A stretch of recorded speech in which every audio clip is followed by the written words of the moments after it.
അപ്പോൾ നമ്മളിന്ന് എത്തിയിട്ടുള്ള ചെറിയൊരു യാത്രയുടെ വിശേഷങ്ങളായിട്ടാണ് കേട്ടോ. ഈ ഒരു സ്റ്റിൽസ് കാണുമ്പോൾ തന്നെ നിങ്ങൾക്കറിയാം ഇത് എവിടെയാണ് പ്ലേസ് എന്നല്ലേ. ഒരു തവണയെങ്കിലും പോയിട്ടുള്ളവർക്ക് പെട്ടെന്ന് മനസ്സിൽ തങ്ങി നിൽക്കുന്നൊരു ചിത്രം തന്നെയായിരിക്കും ഇത്. അപ്പോൾ നമ്മളിന്ന് എത്തിയിട്ടുള്ളത് ഇത് കടമക്കുടിയിലാണ് കേട്ടോ. അപ്പോൾ കടമക്കുടിയിലെ കുറച്ച് വിശേഷങ്ങൾ കാണാം. അപ്പോൾ നമ്മളിത് വൈകുന്നേരമായിട്ടാണ് എത്തിയിട്ടുണ്ടായിരുന്നത്. നമ്മുടെ വീട്ടിൽ നിന്ന് നമ്മുടെ റൂമിൽ നിന്ന് ഒരു അരമണിക്കൂറോളം നമുക്ക് യാത്ര ഉണ്ടായിരുന്നു കേട്ടോ. അങ്ങനെ അത് ലാസ്റ്റ് നമ്മൾ എത്തിയിട്ടുണ്ട്. നമ്മൾ പാടമൊക്കെ നിൽക്കുന്ന പോലെയാണ് കേട്ടോ. ജസ്റ്റ് തുടക്കത്തിലൊക്കെ ഈ ഒരു ടൈപ്പ് ചെടിയായിരുന്നു, എനിക്കതിൻ്റെ പേരൊന്നും അറിയില്ല. നല്ല പൂക്കളൊക്കെ ആയിട്ട് നല്ലൊരു രസമായിരുന്നു കേട്ടോ. ഇങ്ങോട്ടേക്കുള്ള വഴികളായാലും നല്ല അടിപൊളിയാണ് കേട്ടോ. റോഡിൻ്റെ രണ്ട് സൈഡിലായാലും നല്ല അടിപൊളി കാഴ്ചകളായിരുന്നു കാണാനുണ്ടായിരുന്നത്. ഏകദേശം ഒരു 3-4 മണിയോട് അടുപ്പിച്ചാണ് നമ്മളിവിടെ എത്തിയിട്ടുണ്ടായിരുന്നത്. അങ്ങനെ ഈ ഒരു പ്ലേസിൽ നമ്മൾ വണ്ടിയൊക്കെ പാർക്ക് ചെയ്തിട്ടുണ്ട്. അപ്പോൾ അവിടെ ഇതേ കുറച്ച് വർക്കൗട്ട് ചെയ്യുന്നൊക്കെ കുറച്ച് മെഷീൻസൊക്കെ ഉണ്ടായിരുന്നു. അപ്പോൾ അതിലൊക്കെ ചെയ്തേ ഒരു പരീക്ഷണങ്ങളൊക്കെ നടത്തിക്കൊണ്ടിരിക്കുകയാണ് കേട്ടോ. അപ്പോൾ അങ്ങനെ നമ്മൾ കാഴ്ചകളൊക്കെ കാണാനിറങ്ങി. അപ്പോൾ കുറച്ച് കാഴ്ചകൾ കണ്ടാലോ.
സൈഡിൽ നമുക്ക് വെള്ളമാണ് കാണാൻ കഴിയുക കേട്ടോ.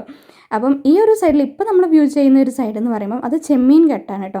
അപ്പം അവിടെ ഇങ്ങനെ ചെമ്മീനൊക്കെ കൃഷി ചെയ്യുന്ന ഒരു ഏരിയ ആണ്. ചെമ്മീനൊക്കെ വളർന്ന് വരുന്നേ ഉണ്ടായിരുന്നുള്ളൂ കേട്ടോ. നമ്മുടെ ആ ഒരു സമയത്ത് നമ്മളിങ്ങനെ ജസ്റ്റ് നല്ല വ്യൂ കാണുന്നുണ്ടായിരുന്നേ. അപ്പം അവിടെ അധികം ആഴമൊന്നുമില്ല. പിന്നെ നമ്മളിത് ഒരു ഐസ്ക്രീം മേടിക്കുന്നുണ്ട് ആ ഒരു സമയത്തിട്ട്. ഒരുപാട് ഫ്ലേവേഴ്സ് ആയിട്ടുള്ള ഒരു ഐസ്ക്രീം ഉണ്ടായിരുന്നു. അപ്പോൾ നമ്മളിത് ആ ഒരു ടെൻഡർ കോക്കനട്ടിൻ്റെ ഐസ്ക്രീം രുചിച്ചുകൊണ്ട് ഈ ഒരു സൈഡിൽ അങ്ങനെ ഇരിക്കുന്നുണ്ട് കേട്ടോ. പിന്നെ ആ ഒരു ഏരിയ നമുക്ക് കുറച്ചും കൂടെ കഴിഞ്ഞപ്പം നല്ല ബ്ലൂയിഷ് ആയിട്ട് വന്നിട്ടുണ്ടായിരുന്നു. ഒരു നൈറ്റോടെ കടുക്കുന്ന സമയത്ത് ഇങ്ങനെയായിരുന്നു കേട്ടോ ഇതിൻ്റെ ഒരു വ്യൂ എന്ന് പറയുന്നത്. നല്ല അടിപൊളിയായിരുന്നു കാണാൻ വേണ്ടിയിട്ട്. അപ്പോൾ അതിൻ്റെ ആ ഒരു സൈഡിൽ ഇരുന്നിട്ട് ഇതിങ്ങനെ ഐസ്ക്രീമൊക്കെ കഴിച്ചുകൊണ്ടിരിക്കുമ്പോഴാണ് ഈ ഒരു ഫുഡൊക്കെ നമ്മുടെ കണ്ണിപ്പെടണം കേട്ടോ. അപ്പോൾ ഇതൊക്കെ കണ്ടാൽ പിന്നെ നമുക്ക് കൺട്രോൾ ചെയ്യാൻ കഴിയില്ലല്ലോ. അപ്പോൾ മുട്ടയിൽ നല്ല പച്ച മസാല കിട്ടും. നല്ല എരിവുണ്ടായിരുന്നു കേട്ടോ, അത്യാവശ്യം നല്ല എരിവുണ്ടായിരുന്നേ. അപ്പം അതും കഴിച്ചു.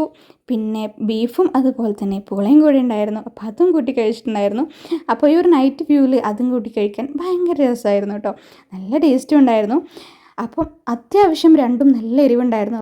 ആ എരിവൊന്ന് ബാലൻസ് ചെയ്യാൻ വേണ്ടി ഒന്നുകൂടെ മധുരം കഴിക്കാൻ വേണ്ടിയിട്ട് നമ്മളിത് ഇവിടെ എത്തിയിട്ടുള്ളത് ഒരു കുലുക്കി കടയുടെ മുന്നിലാണ് കേട്ടോ. അപ്പം ഇവരിത് നല്ല അടിപൊളിയായിട്ട് ഇങ്ങനെ കുലുക്കി അടിച്ചുകൊണ്ടിരിക്കുന്നുണ്ട്. അപ്പോൾ നമ്മൾ കുറച്ച് പൈനാപ്പിൾ ഫ്ലേവേഴ്സാണ് പറഞ്ഞിട്ടുണ്ടായിരുന്നത്. ഒരുപാട് ഫ്ലേവേഴ്സ് അവിടെ ഉണ്ട് കേട്ടോ. അപ്പം ഞാനും ചെയ്യും പൈനാപ്പിൾ ഫ്ലേവേഴ്സ് പറഞ്ഞിട്ടുണ്ടായിരുന്നു. അങ്ങനെ അതും കൂടി നമ്മൾ കുടിച്ചതിന് ശേഷം അവിടെ തിരിച്ചു പോരാൻ ഉണ്ടായിട്ടുണ്ടായിരുന്നു കേട്ടോ. അപ്പോൾ ഇത്രയൊക്കെയാണ് ഇത് കടമക്കുടിയുടെ വിശേഷങ്ങൾ എന്ന് പറയുന്നത്. വൈകുന്നേരങ്ങളിൽ നമുക്ക് ഫാമിലിയോടും ഫ്രണ്ട്സിനോടൊക്കെ ചില്ല് ചെയ്തിരിക്കാൻ പറ്റിയ നല്ലൊരു അടിപൊളി സ്പോട്ട് തന്നെയാണ് കേട്ടോ. പോയവർക്കൊക്കെ അറിയുണ്ടാവും. അപ്പോൾ പോകാത്തവരുണ്ടെങ്കിൽ മസ്റ്റായിട്ടൊന്ന് വിസിറ്റ് ചെയ്യുക. ഇനി പോയവരാണെങ്കിൽ നിങ്ങളുടെ അഭിപ്രായങ്ങൾ കമൻറ്റ് ബോക്സിൽ അറിയിക്കാനും മറക്കണ്ട. അപ്പോൾ ഇതുപോലെ ട്രാവൽ വ്ളോഗ്സ് ഇഷ്ടപ്പെടുന്നവരാണെങ്കിൽ നമ്മുടെ ചാനൽ സബ്സ്ക്രൈബ് ചെയ്യാൻ മറക്കണ്ട കേട്ടോ. അപ്പോൾ ഇനിയും വ്ളോഗ്സൊക്കെ ആയിട്ട് നമുക്ക് വീണ്ടും മറ്റൊരു വീഡിയോയിലെടുക്കണം. Okay, by.